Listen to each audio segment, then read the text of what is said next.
Hello, my name is Ashley Frenkel and I'm an educator at the Cathedral of St. John the Divine. Every year we have an Eggstravaganza for families, and since we can't be together in person this year, we wanted to bring the Eggstravaganza to your home. Easter is April 12th and Earth Day happens to be April 22nd. So to celebrate both of these holidays, we are going to do natural egg dyeing. Now the tradition of Easter eggs come from ancient Mesopotamia, where it then traveled to Greek Orthodox churches and from there, Catholic and Protestant churches.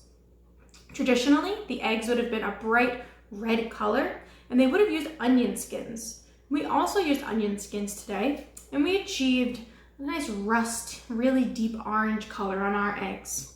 But you can also use other things from teas and coffee to fruits and vegetables.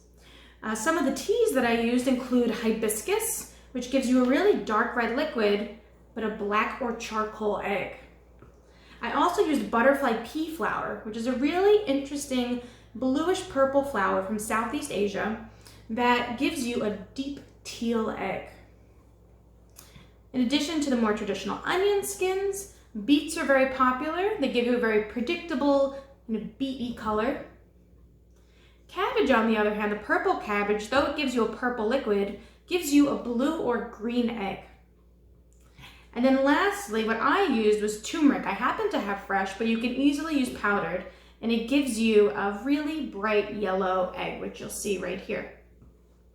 You can also mix and match. So this egg right here was in the turmeric, and then in onion skin, and then in the beet liquid. And so you can really make nice original hues with the colors. Now the process for making these colors is all pretty much the same. However much material you have, you want to put water in enough to cover it about an inch above. If you're using powdered turmeric, I'd say about a 1-to-1 ratio in terms of tablespoons of powder to cups of water. You bring any of your mixtures to a boil, you lower them down to a simmer, and you do that simmer for about 15 to 30 minutes. It's important to keep in mind that while the liquids are dark, the eggs will come out lighter. So you want your liquids as dark as possible to get a more vibrant egg. Once the liquids are done simmering, you want to strain them. You can reuse your bits or compost them. And then once the dye comes to room temperature, you want to add white vinegar. Once again, about, let's say a 1-to-1 ratio, 1 tablespoon of white vinegar for about a cup of liquid. You want to smell a faint vinegar smell.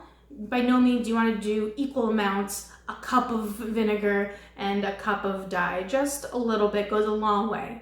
The vinegar helps the color adhere to the egg. It does a sort of hydrogen bonding. The positive atoms of the vinegar act as like a magnet and they attract the negative atoms of the dye so that they stick to the semi-permeable eggshell.